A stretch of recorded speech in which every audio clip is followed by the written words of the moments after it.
Hey guys, Akiba back for a very special episode of SlateCast. Today we have Henry from BTSE and Kenny from Manta Network with me to talk about how decentralization can counter big tech's dominance on the digital space, looking at privacy, what Web3 can bring to it. It's going to be super fascinating. These guys have got some really great insights. It's going to run the intro, stick around, and I'll bring Henry and Kenny in.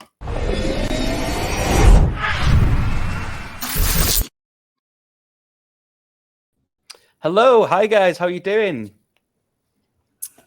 Hey, Well. doing well. So Henry, we spoke previously. You were on an episode of the SlateCast around BTSE a good few months ago now. I think it was back in 2022. Kenny, this is the first time we've spoken, so welcome to the podcast. Great to have you here. Thanks for having me here. So first of all, I'm going to start. There's a question that I developed when I was doing panels over at ETH Denver, and I really liked it. So can you give us a brief intro to what you're currently doing? So Henry, I know you've been on the podcast already. So the viewers most likely will be aware of what you're kind of doing if they're not aware of BTSE already.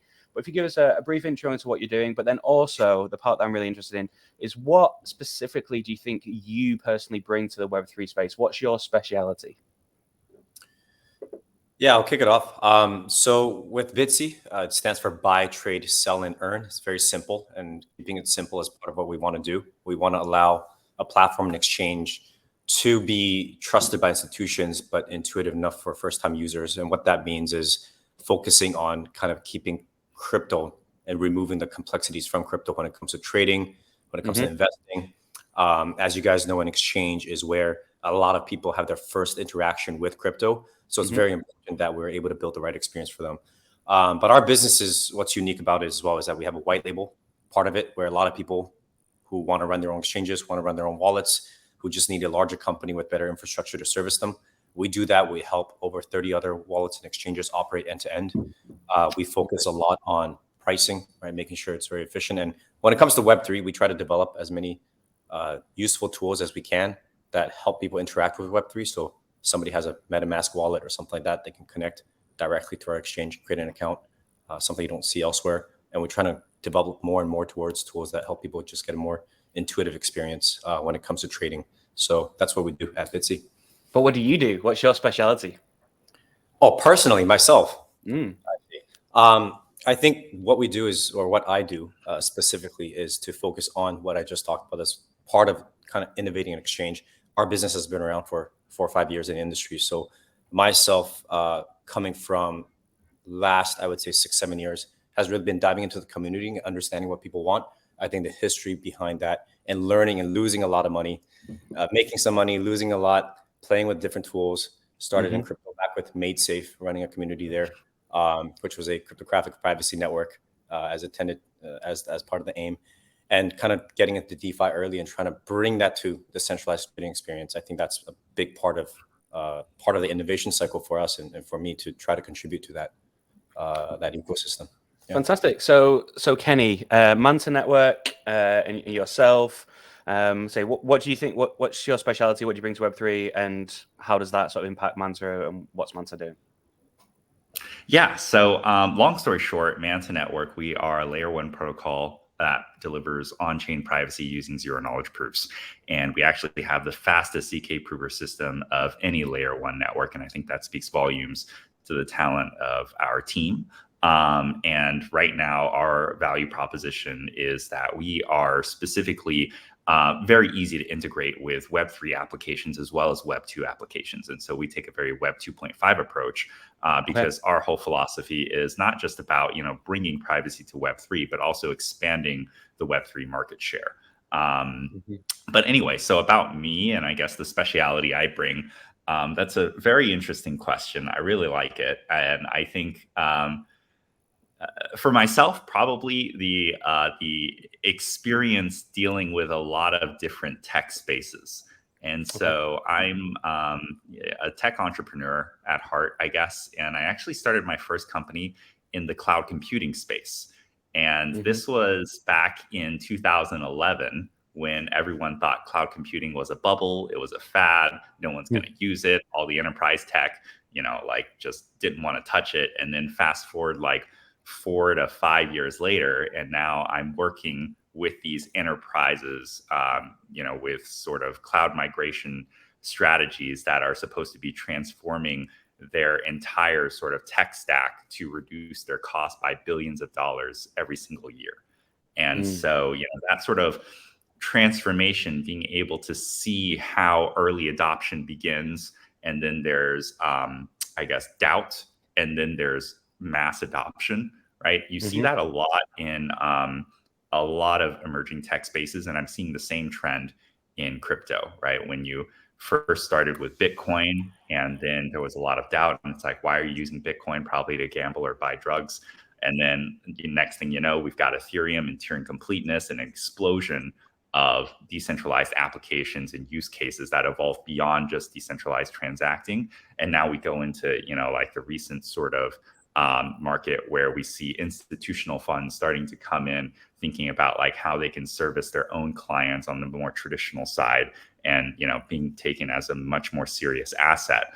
And I think this kind of takes a lot into the privacy side as well, because without privacy in Web3, I don't think that we're going to scale to the level of market size and market share that we all hope to get to. So one of the things you mentioned a minute ago that I just love to touch on is you talked about Web 2.5. I do still a little bit of advising, and it is a term that is coming up more and more. It's kind of being coined, that kind of Web 2.5, which for anyone who's unaware is basically looking to bring businesses from Web 2 to kind of get their feet wet, so to speak, in Web 3, or whether there's just elements of their business that where blockchain could be an advantage, not necessarily the main USP of what they're doing, but sort of bringing blockchain elements into Web 2 companies. Is that an area where you see is kind of the best sort of better phrase, like attack vector into sort of mass adoption, is by bringing companies that firmly sit in Web 2, that probably should stay in Web 2, but need elements of blockchain to come in? Is that the way that you kind of see adoption kind of driving?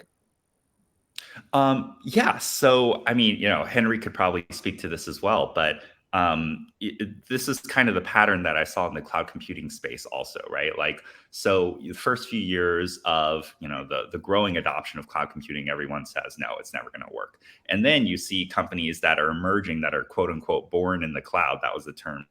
And these are like Airbnb, Netflix migrating to Amazon AWS, right? That was actually a really huge thing back then.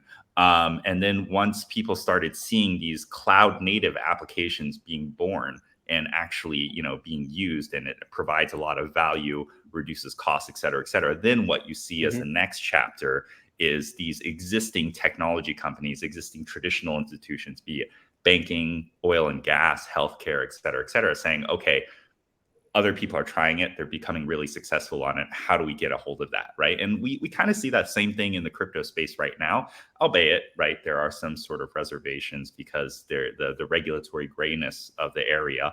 But with that being said, right, like within the R&D departments of lots of these types of institutions, they are already tackling this sort of use case and trying to explore the value proposition. And so I do think a Web 2.5 approach, and saying, hey, how do we onboard these types of institutions, entities, projects in the most seamless manner possible, not just for them, but for their clients, for their users. I do think that that's the next step. For sure. Henry, I know you had a couple of questions that you wanted to ask, Kenny. Yeah, I think I was just diving into, obviously we're an exchange. We look at projects all the time, right? Who to bring on, what the market wants to trade, what the market wants to invest into. So on that topic, I was going to ask about the institutional use behind what Manta is building, because a lot of times people take a look at, let's say, call it, whether it's optimistic rollup, ZK proofs, all these type of nascent technologies, right? And how people are adopting them. They often talk about the retail use. They often talk about how can you use something for transactions? How can you use something for, let's say, a DeFi, right? How can you use something? Can I provide liquidity through this? But I hardly hear them talk about it for institutional use. So that's one of the questions I was curious about, actually, since we're on that topic. Yeah, so that is a really good question, Henry. I think that with institutional use, it's no longer, and even retail use, right? I think maybe we can kind of dissect this question into various categories, right? And when we say use, I think we should be thinking more about like user experience, right? And so this kind of goes back to what I was talking about with like Web 2 and Web 2.5. The Web 2 and the Web 2.5 users are not used to wallet addresses. They're not used to seed phrases. They're not used to bridging through like, one network to another.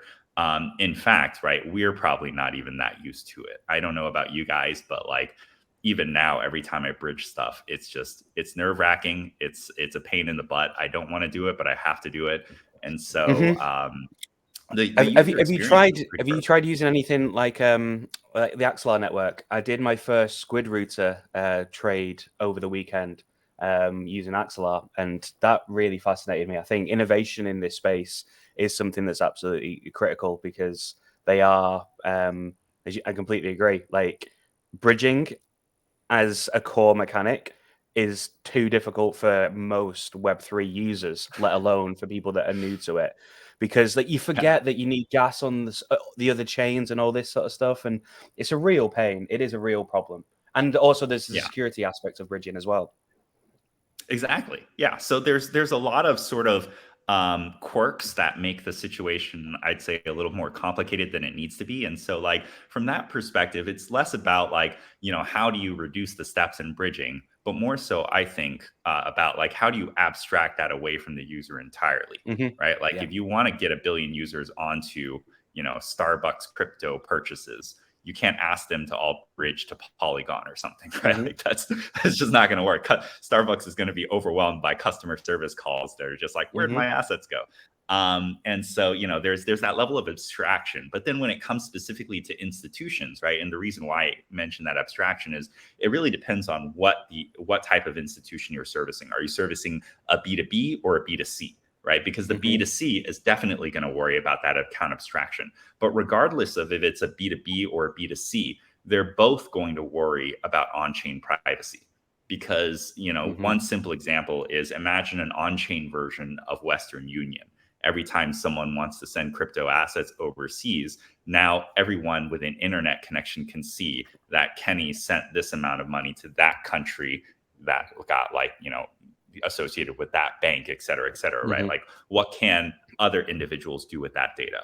What can other institutions do with that data? What can governments do with that data, right? And these are all sort of non-consensual, unauthorized access to the data, but because it's on a fully public blockchain, you have no choice. And so I do think like, when it comes to these sort of institutional conversations, right? Like the question about like adoption and, these use cases, I think we are a little bit early in those conversations because we haven't solved fundamental problems like the on-chain privacy, which is, not to shill Manta, but that's exactly what we're trying to do here in an abstractable way. So just walk me through the sort of the process then for using Manta and how that does actually abstract away that stuff for just say an average retail user. Yeah, sure. So, well, I guess the average retail user won't really know about Zcash or something. So let me try to think of something else. So it's like okay, right now, if you and I make a transaction, right? Maybe me and Henry we make a transaction, right? It's like if it's like a Venmo sort of transaction in the sense that you can you can make the transaction public. Venmo doesn't actually show the amount, but imagine if it showed the amount, right? Like that's kind of a pain in the butt because you don't want necessarily everyone to see, I bought this from Henry. I bought Henry's bottle of water for $3 because then my friends will make fun of me because they're like, why'd you buy a bottle of water for $3? Right. And it could live with me forever. On the blockchain, it does live with you forever because everything is immutable. Everything is permanent. And so you want to add that privacy layer. And what that privacy layer does is it's essentially an analogous or it's an analogy of your bank account, right? Like when you make a debit card transaction and when you swipe your card, no one sees that transaction besides you and the retail store and the bank in the middle, right? Because the bank in the middle, they have to kind of service that transaction. But Henry can't just access my bank account without my permission. I have to give him my password. He probably has to have two-factor authentication with me and all this stuff, right? It's a real pain in the butt. But on the blockchain, it's not. Anyone can access it. And so what Manta really does is acts as that quote unquote decentralized bank account for you. And so now you can actually make transactions on the blockchain without having to worry about, anyone else seeing your assets, anyone else being able to like take control of your data or something. You have full control of it on your own side. And you can give access to people if you want so that they can audit your information. They can understand exactly what you did. But we believe it should be, at least from the data side, on a permission basis. So yeah, that's kind of high level how we work and how we think. But like, how does it actually work? So there is right now a process of bridging assets into Manta Network because we are a layer 1. Once you bridge those assets, we give you what's called a ZK address. That's just our fancy way of saying your bank account information. And so you can use that bank account information as your blockchain debit card. You can spend it with other bank accounts, and you can send assets however you want. You can maintain your own registry, your own history of transaction data without having to worry about anyone ever accessing it. And why is this important? I'm sure you guys have MetaMask, and I'm also willing to bet that you guys have probably tons of MetaMask wallet addresses, right? Like, do you guys just have one I've got a few. MetaMask wallet? Yeah, exactly, right? Why do you have a few? I've got like a burner wallet. Exactly. I've got them in separate places. Yeah. Right. So you have this because you're trying to dissociate your identity on chain, despite the fact that it's already kind of obfuscated by a pseudo-anonymous wallet address, but it's obviously not enough. That's why you're still dissociating your identities. I had the same exact problem where for ETH Denver recently, I had to mint my ticket to ETH Denver after I received, approval to get a ticket. And I didn't know which freaking wallet I used to even register. And so that was a whole ordeal just to try to identify the wallet address I used and then mint it from there, which it didn't have ETH. So I had to move ETH, and that destroyed the whole purpose of like delinking my accounts, right? And so privacy, I think, like, to existing Web3 users is a big problem, whether people think about it on a daily basis or not. I think their actions really prove that it is. And that's one of the things, just to jump into sort of the main topic. So utilizing all of that information, which is absolutely fantastic, by the way. Thank you very much for explaining it the way you did.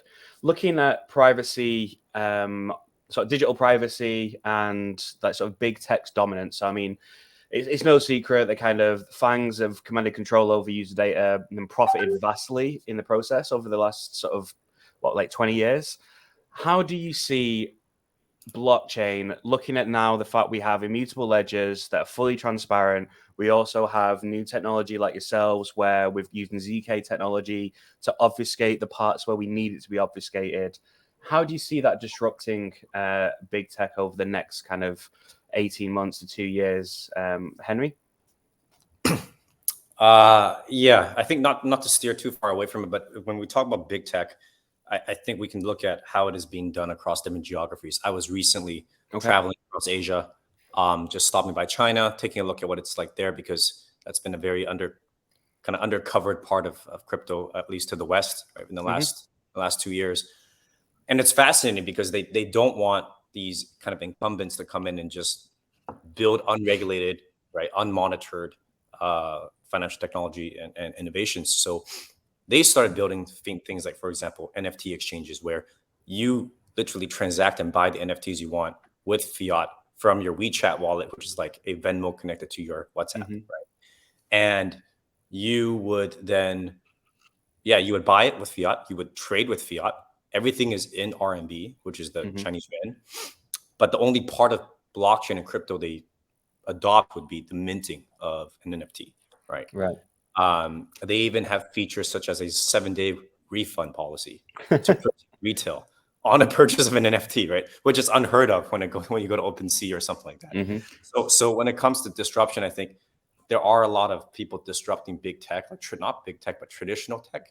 And there's a lot of governments coming in to say, hey, we need to monitor this, and we need to kind of protect the retail, etc., or we don't want new incumbents to take on too much market share. What we're doing, so I think disruption is happening on all across. I mean, you take a look at wallets, payments, blockchain is disrupting everything, right? The way that we live, work, play, eat, everything. But yeah, just traveling recently, I just want to share a couple of things that I saw and how. Yeah, sure.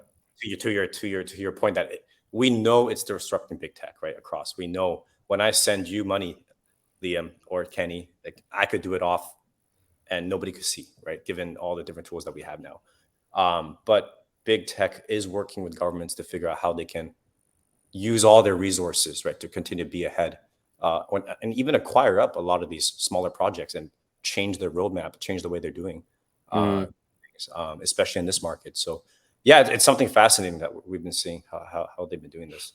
Yeah. And I think that's one of the things that I'm really interested in is like, what do you see the road to a more decentralized data adoption playing out? Because you quite rightly identified some problems there, that when you're trying to remove incumbents from a system, and we've got a system where all of our first party data lives with all these social media giants and tech giants. You've got people like Apple pushing campaigns, at least in the UK, I'm not sure whether they did them elsewhere, talking about privacy and how you can trust them with your data, but don't trust anyone else. Don't trust Facebook, trust Apple, and trying to create this sort of really interesting view of like really people pushing privacy, but missing the fact that, yeah, you're not trusting Facebook now, you're just trusting Apple. And I think you've said like these projects can easily buy smaller projects that start to have an issue. Personally, I think that was part of the reason for the whole Luna collapse. I think decentralized stablecoins were a big threat to tech and governments, and decentralized stablecoins got kind of a hit. So how can the rest of Web3 compete with these kind of big incumbent players when if there's anything that's going to unseat them, surely they're going to just push really hard to stop it from happening? Kenny, I love your thoughts. Oh boy, yeah, this is a $1 million question, $1 billion question. So I think for this, right, like on-chain data decentralizing from centralized control. There's I feel like it's a pretty broad question, and I do think that there's different components here as well, right? Like the first is when did become luxury, right? Like that's a really big question, and I think like also like almost like asking, when did water become a luxury, right? When did we start seeing the $5, $6 water bottles at the convenience store, right? It's kind of paradoxical because water is required for sustain life, and so kind of taking that out of the hands of people is kind of unethical, in my opinion. Yeah, for sure. I think privacy is very much the same way, especially because we understand exactly what the value of data is today. In fact, I think when people say store of value and where should I store my value and what sort of value can be preserved, honestly, at the rate that money is inflating and at the rate that data is becoming more valuable, I think the value of each piece of data is probably growing faster than the value of each dollar that's being minted. That's a really great way of looking at it.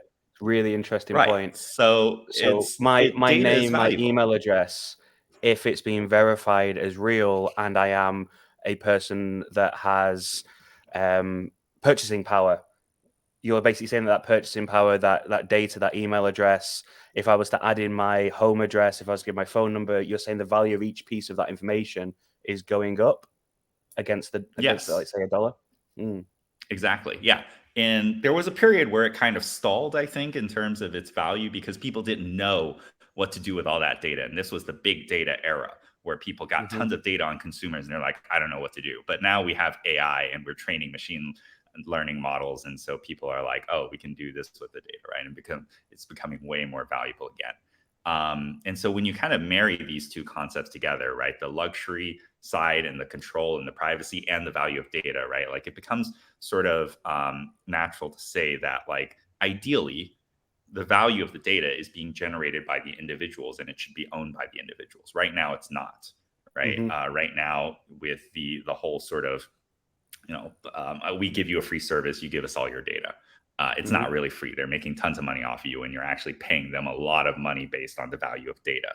And so, I think like we've got to kind of shift our thinking into like, instead of saying like, the value of these companies come from the data that they collect, and more so think about it from the individual side and say, okay, well, if that's really the value of the companies, then we're providing these values. So why shouldn't we be in control of our data? Why shouldn't we be the ones that dictate who gets the value? And the company really finds it valuable, then they should be asking us for permission to use that data.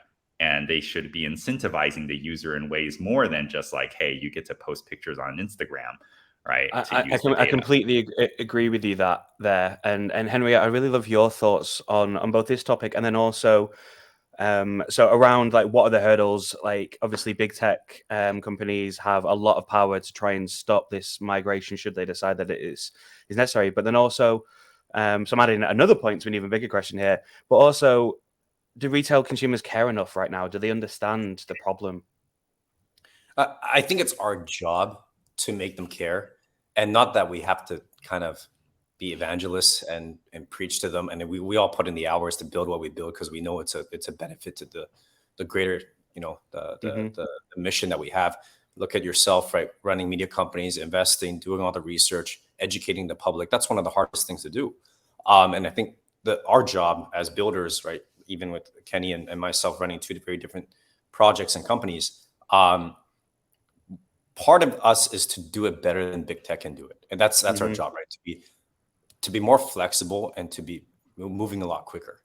And then as we're doing this, it's to build out stuff that allows people to get the benefits. Like Kenny was talking about, the incentivization of the information people like that we provide to these larger firms. You guys have obviously adopted some of the craziest technologies that we're using nowadays in crypto, right? And when you get into it, you get into the rabbit hole, it's addicting. Like if you're able to protect your information, then you're going to want to do it across everything, right? So I think part of our job is to do it better than big tech by showing people how they can actually benefit from using these privacy protecting technologies while being obviously working with regulated entities, working within the rules. But I guess what I'm trying to say is we have to do it so good that people feel they get a benefit and an incentive from it. And once they're addicted to doing that, they continue down that path and start adopting the things that we're building. And if a big firm wants to follow our direction and come in and work with us to build out that mission, then that's more than welcome, right? As long as it's people see the benefit of what we're trying to do. What actually really blew my mind over at ETH Denver, I was running a panel, an IoTex event, and Ray, the managing director of Samsung Next, was actually very strongly in favor of user data and people having control over their own data again. And I actually found it amazing to see someone in charge of an arm of a company like Samsung that I would expect to have a completely different view on it. Obviously, he's talking publicly. There's a difference between what you say and what you do. But having a spokesperson and an investor talking in that manner for such a big company, that actually gave me a bit of confidence that maybe the sort of hearts and minds battle is starting to be won slightly. Do you feel like we're moving over to the point where is one of the options that these big tech companies will have no choice because privacy is becoming a bigger thing? They're pushing that message. As soon as people with decentralized technology start getting penetration into retail to make them see those things that you're talking about, which is there is a better way, are they going to be forced to start adopting? Yeah, I mean, I would say that for someone like Samsung to do that, I think that's amazing, right? And I think with the whole idea, one of the topics today was we're talking to Kenny about ZK proofs was like, if you're able as a company to utilize that stuff properly, you may still get the end result of what you want, right? You can still understand what a user's behavior is trying to accomplish without understanding all the private details that may go into that particular transaction or behavior itself. So it's parallel, right? It's us building these technologies to make people aware and sometimes giving these larger companies who are predatory towards user information no choice. Right? It's like a crypto exchange. Let's talk about centralized Web 2, right? A crypto exchange, if they were acting like a regional bank, is to make things more efficient and better and cheaper for retail to trade, use, invest their money. traditionally banks have been very predatory towards retail, high fees, long transaction times, etc. Yep. So if we offered a better way, then the banks have no choice but to step up and also build a better way, right? And then we kind of meet somewhere in the middle. That's how I see it. Kenny, with building Manta and these issues that we've been talking around, in the fact that we're still early, like no one's, it's not a meme. It's and that, I don't mean that in terms of price. Yes, I've got the price of what's going on there. I don't care about the price. In terms of infrastructure, in terms of unseating a globally centralized internet that is run by essentially, like if you take out Amazon, Microsoft, and Cloudflare, pretty much the entire Western internet disappears instantly. And also a lot of Web3 apps that are hosted on AWS servers and things like that. What for you is the short-term most important part of that infrastructure that we need to continue to get right? Because yeah, everyone talks about onboarding the next billion users, and it kind of annoys me because we're not ready for that yet. There's still infrastructure to do. There's still user experience to do before we can onboard them. We need to create the tools that will allow that to happen. So for what's the most important short-term thing for you that you feel in the space? Yeah, I hate to keep harping on it because it just sounds like shilling, but honestly, I think privacy is such a critical issue, right? But apart from that, I think also abstraction away from all the complicated user experience frictions that we see today. That I think is critical, right? I think like what I'm noticing in the space, and this might be controversial, is we're building for ourselves. But unfortunately, right now, ourselves is such a small community, right? Like even on Ethereum on a daily basis, it's like 200, 300,000 daily active users. That's peanuts compared to any single successful tech company, a consumer tech company. And so, like right now we're saying, okay, when you open up your app, the first thing you need to do before you can see anything is connect your wallet. Oh, you don't have a wallet? You have to go download one. We can't tell you which one to download because we're impartial and we're decentralized. Okay, you got to figure it out yourself. What's a seed phrase? Figure it out yourself. What's this? Figure it out yourself. And then by the time you figure it all out, it's already 3 or 4 days and you either already gave up or, you forgot about the application. And in Web2, you've got like 5 seconds to do all that. Otherwise, they've deleted the app and they've moved on again. Exactly. Yeah. So like if we think about expanding the pie, right? Like I think we have to redefine how we're thinking about user experience. I think a lot of people in Web3 say we need better user experience, but at the end of the day, we just end up doing the same things in a more colorful or gradient or 3D way. Yeah, for sure. And I think you've got elements like Ethereum's like 4337 EIP that came out during Denver, like a move towards account abstraction. I don't necessarily agree with the whole direction the Ethereum Foundation's going with it, but it's a great first step to removing some of those hurdles. But Henry, I'd love to know your take as well. Like in terms of that short term, what do you think? Are you in agreement that actual proper UX and abstracting away the complexity is the most important thing for us? Yeah, I mean, that's one of the things that we focus on, right? I think I said at the beginning of this, thing, to me, there's nothing more important. I'm not a very high IQ guy. So when I got into this space, it was very confusing, right? But if only things were easier, I would have lost a lot less keys and probably saved myself a lot of time and money. But that's, that it is important because when you're dealing with crypto, it's not just like there's 2 parts, right? There's the monetary part. And when you're dealing with building things that are touching people's money, it's important to do it right. Yeah. This is people's savings, their investments, their potentially assets they pass down to their kids, right? We have to do a good job of making it as easy as possible. When it comes to the infrastructure side, we have to make sure that it is well liked and well adopted by, let's say, people that want to work with us from regulatory or big tech, things like that. But that also kind of leads to some things I'm curious about when it comes to privacy, right? Because there's sensitive topics like Tornado Cash, right? If we're talking about ZK proofs, and Kenny, correct me if I'm wrong, weren't they like the most used ZK protocol? Like, I'm not sure, right? I'm just trying to take a guess. And then how does that fit into all this, right? I think the interesting. Oh, sorry. No, go for it, Kenny. Go for it. Oh, I was going to talk a little bit about Tornado Cash, and I think like this is kind of going back to the user friction sort of theme that we're all sort of harping on right now. So when it came to Tornado Cash, right, like there's a few different things that I guess like pushed it towards the usage that it saw, at least exposed a lot in sort of the media. One is there was a huge financial barrier to using Tornado Cash, especially during like the recent bull run, because Ethereum from 2017 and Ethereum today has the same level of scalability. So the gas fees still rise tremendously after like some small amount of users decide to use it all at once. And so what ended up happening during that whole sort of cycle where everyone started using DeFi and NFT marketplaces and all this stuff, amazing dog, by the way, is that they have risen the gas prices. And as a result on Tornado Cash, right, like to privatize your assets, for example, it costs like $100-$200 in gas fees just to do that. And so you're essentially eliminating a huge segment of the audience who can't afford to do that, who can't really think about why they want to pay $200 to, privatize a $5 transaction.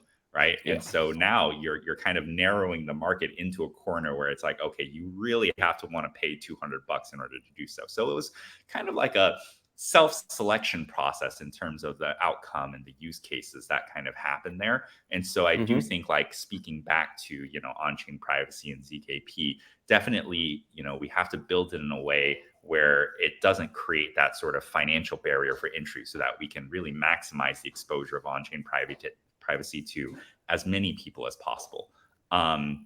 That's one thing. And then the other thing is, I don't think, and especially, like being in the privacy space, I kind of like catch up on these things every single day. What I am seeing on the regulatory side in terms of sentiment now is that regulators, in the US, in Europe, understand the necessity of privacy on the blockchain. They're starting to really understand like exactly why that's important, because it's a matter of national security for them as well, because they have to protect the data of their own citizens. And so the question now has shifted from how do we stop on-chain privacy tools to how do we work with on-chain privacy tools? At least that's where I'm seeing the sentiment shift. So I think it's heading in the right direction. So just to go on to that regulatory side of things, I do think it's interesting. I've spoke to and read about projects doing both at the moment, both moving away from areas with high regulation and then also moving towards areas with high regulation. So you got example of people like Nexo moving out of the US, citing that the regulatory insight is too uncertain and strict. And they're worried about how strict the regulation is going to be and not having enough guidance. I've also spoke to projects that have moved away from that are moving towards places like, say, Taiwan, where there's more sort of innovation in terms of the regulatory landscape. It's not as clear cut. More things can be done to experiment. And the fact that within Web3, depending on what you're building and how you're building it, sometimes you may want to be in an area with higher regulation. Sometimes you might want to be in an area with lower regulation. What are your thoughts on that as a sort of thesis at the moment, and how we kind of solve for that, given that ultimately every country is going to have its own level of regulation, it seems, and we're not going to have a decentralized regulation system for Web3. Henry? Yeah, I think at the moment, we may have even spoke about this last time, and I think nothing's really changed at a high level, which is for the country, it really depends on what you're doing, what you're building, right? If you're touching things like fiat to crypto, crypto to fiat services that deal with real money, that's very different, right? That's applying for the right licenses, reporting, making sure that you do your duty and sit at the table with the regulators to help them improve their processes so that for selfish reasons, your business can do better, but for greater reasons, the whole industry can move forward. And for kind of projects that are trying to build very innovative things, maybe privacy related protocols, like where is that jurisdiction supposed to reside, right? Where should you be basing yourself? What passports can your team hold, right?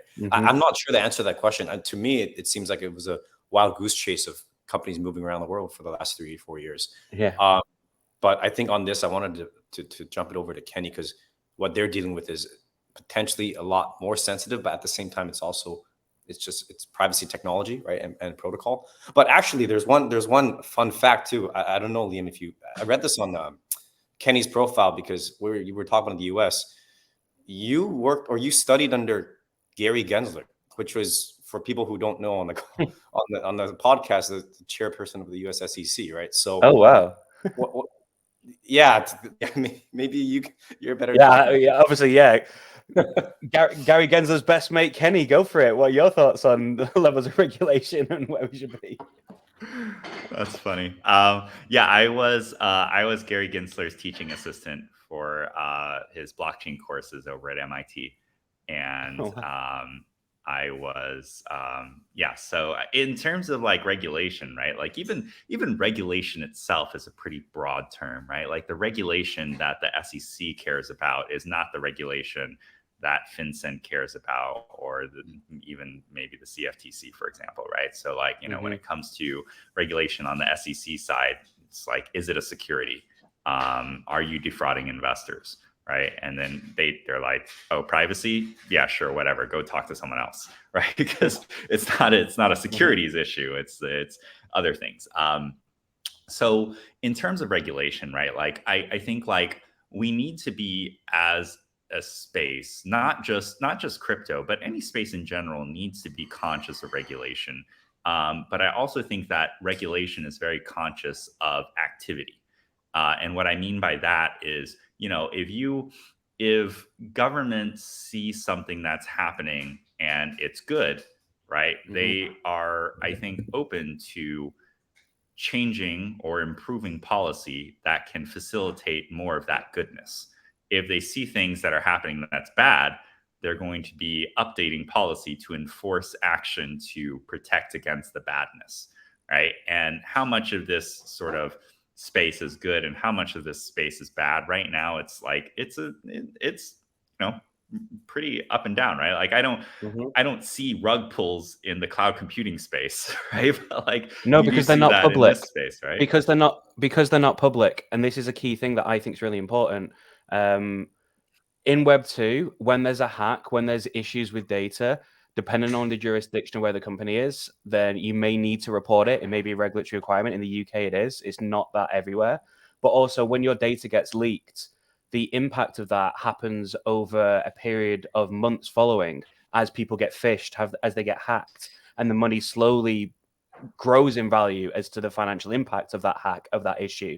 In Web3, we know about all of it all at once, and it's on chain and it's public, and then we start to claw some of it back as we can kind of find wallets and things. So I actually kind of like disagree onto that concept that like with Web 2 we don't have that same level of financial impact. There's just more transparency around it, and it's an easier headline.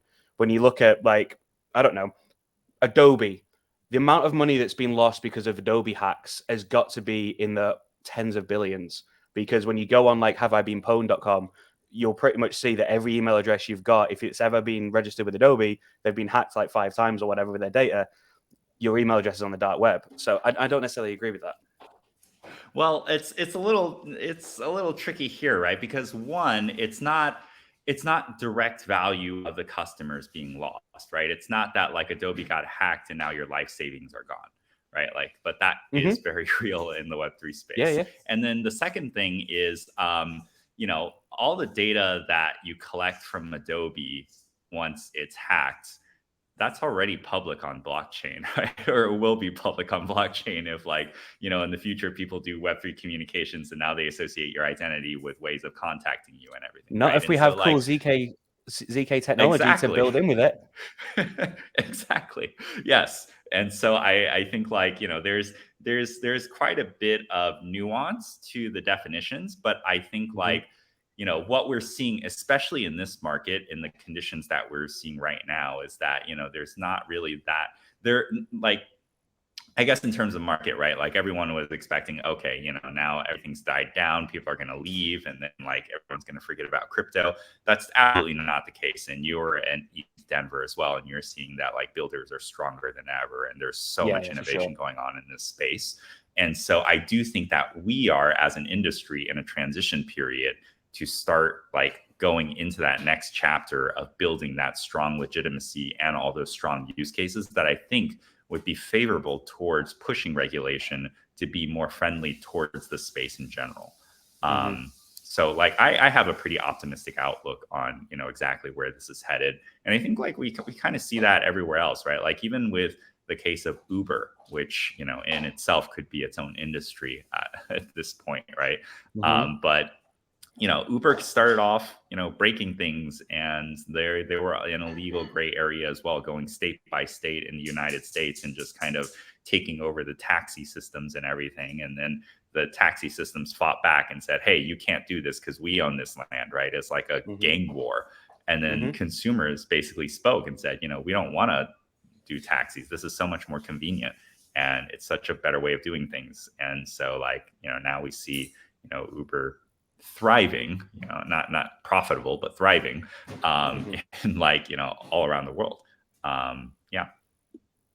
Fantastic. So just to close off this sort of talk, I'd love to like think of it like based on what we've spoken about and the sort of uphill battle that we've got to change kind of hearts and minds and also win over multi-billion-dollar businesses. What's your thesis for sort of the next phase of blockchain adoption, and what sort of timelines are you looking at in terms of waiting for certain types of innovation to come in to really help solve some of these problems? Start with Henry. Yeah, I think a lot of it is what shouldn't happen. Like what's going to, I think we were on a pretty good track, right? Ever since I think 2016, 17, when, you know, it's not surprising the price of certain assets like Bitcoin brings people's attention. More people come in, more funding comes into the industry. The more funding comes, the more innovators come to build the technologies. And I think that has to continue. If there are certain things like hacks, crashes, regulatory scrutiny, and bad actors, I think that just delays the process of everything. Unfortunately, the growth of our industry surprisingly correlates with the price of the assets that we use, right? Even though sometimes it's not directly related, it does affect it. So I think more importantly, I think we do have to kind of watch out as an industry just to be building better things with better people and better technologies, and not create circumstances that sets things back because price is impacted, right? For sure. Yeah. Sorry, I'll let you. And you don't want a $10,000 Ethereum token when you then want to transact on chain and you've got a transfer fiat to do it. You're then talking like already like hundreds of dollars worth in fees, and we need these other layer twos to come in. Yeah, completely agree. Kenny? Yeah, I mean, I think it's user experience. I think it's abstraction, right? Account abstraction is a great first step, but I think like we need to really rethink as a space exactly how we want to attract users and what kind of users we want to attract. And honestly, a lot of applications, I feel like we need to go back to the drawing board, because I don't think it's built for the everyday user. It's not even built for the everyday crypto user. Very intimidating processes for all of us. And so, yeah, for me, it's definitely going to be on the user experience side. There are infrastructure level problems such as scalability, which is currently being addressed on the optimistic and the ZK rollup side. There are fundamental issues of privacy, right, which we're working on right now. But I think that those aspects, bridging scalability, privacy, that I think should, at the end of the day, still be abstracted away from the user. Privacy, for example, should be fundamental, should be a critical component of every single application on Web3. But at the same time, the user shouldn't have to know that they're using Manta Network. It's like you flip a switch and the lights are on. You don't care where the electricity is coming from. You don't care who produces it, but it's just there. Right. I think privacy is the same way. Scalability should be the same way. Right. Like these are all things that we're focusing on right now because they are such big problems and we need to solve these infrastructure level problems. But 3 to 5 years from now, right, like I hope no one has to talk about scalability. I hope no one has to talk about the privacy problem, and everyone's just talking about like this new cool app that they're using to chat with their friends through blockchain or something. Yeah. I couldn't agree more with both of you. Just a little anecdote. I built I've been trying to get my wife to use ChatGPT to help with her work for months. I showed her how to use it, and she just hasn't adopted it. So I built a little Python app that abstracted away the prompts for her. So I basically created a load of prompts that I know that she'd want to use, and now she's got this little Python app on her phone where she can just click a series of checkboxes, pick from a drop down, hit send. It then gives her what she wants, and she loves it, and she's using it. She's sat there on the sofa, like playing about with it. I've been trying for months to get her just to copy and paste things into a text box, and that was too much for her. Like, she didn't like that. So that user abstraction, making it so you're clicking things and magic stuff happens, definitely works. That's awesome. Well, fantastic, guys. It's been an absolute pleasure talking about this issue. I think it's a huge issue. I apologize. Some of the questions were sort of big questions that obviously we're not going to solve today, but these are the sorts of things that I agree we as a space need to speak about. And I think you're completely right. We need to have that sort of modesty to know that there may be some areas that we do need to go back to the drawing board on and to push forward in innovation. And I'm just still massively bullish. Like you said, ETH Denver, the amount of devs, the amount of people building, no one cared about the price. It's the same case. I think every blockchain event I've been to since 2020, no one cares about the price of the tokens at the events, really. Like, it's about the underlying infrastructure. So it's been an absolute pleasure, guys. Is there anything that either of you like to go through just before we finish off? No, it was a pleasure chatting with you, gentlemen. It's awesome. Indeed. Right. Well, for this episode of the SlateCast, guys, if you're watching this on YouTube or listening to it elsewhere, there's a full article available on the Crypto at Slate website that breaks this down in case there's some certain parts of it that you want to go back to. And yeah, like, comment, subscribe for the algorithm so we can share this with more people. But for this episode of SlateCast, we'll see you next time. Goodbye. See you guys.